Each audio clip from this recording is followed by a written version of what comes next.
Mr. Chair. Go ahead, Yusek. Thank you, Mr. Chair. For the para po sa mga subsidiya ng kagawaran ng transportasyon, ang ini-implement po natin ngayon na cash base ay ang fuel subsidy program po natin yung 2.5 billion.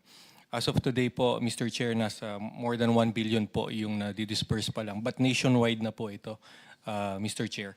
We can submit the breakdown po of the list of what was submitted.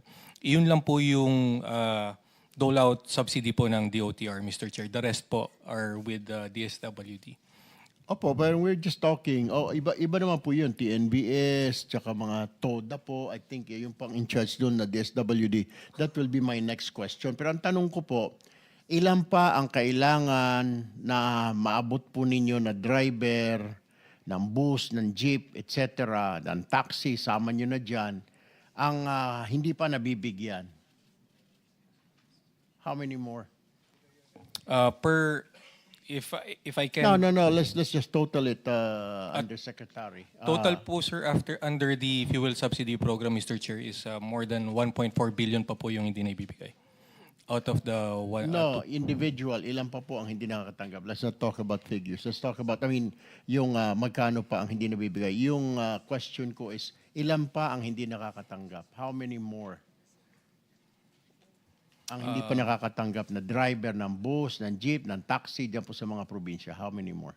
Or even sa Metro Manila, alam kong hindi pa Yes, ho po. lahat nabibigyan. Tama- So kailan tama po may po, Mr. bibigay ito? At ano ho ba ang problema? Bakit may delay po tayo? Yung sa fuel subsidy program, Mr. Chair, we work together with DSWD po. So pag ang tina-target po ng DSWD ay yung TNVS driver, we focus first on the operators po. Because yung naging hatian po namin, they provide the dole-out subsidies. Kami po, we focus on performance-based subsidies to ensure na may public transportation po. But we do recognize na marami pa pong hindi nabibigyan, Mr. Chair. For example po, sa drivers ng public utility buses, from yung 21,000 supposed beneficiaries, nasa less than 2,000 pa lang po yung nakakatanggap. For the minibus po, nasa 1,138 beneficiaries, more than 100 plus pa lang po yung nakatanggap. Medyo marami pa po, Mr. Chair, na hindi po nakakatanggap ng fuel subsidy po namin. That's not very good answer po. At saka I'm not happy with that.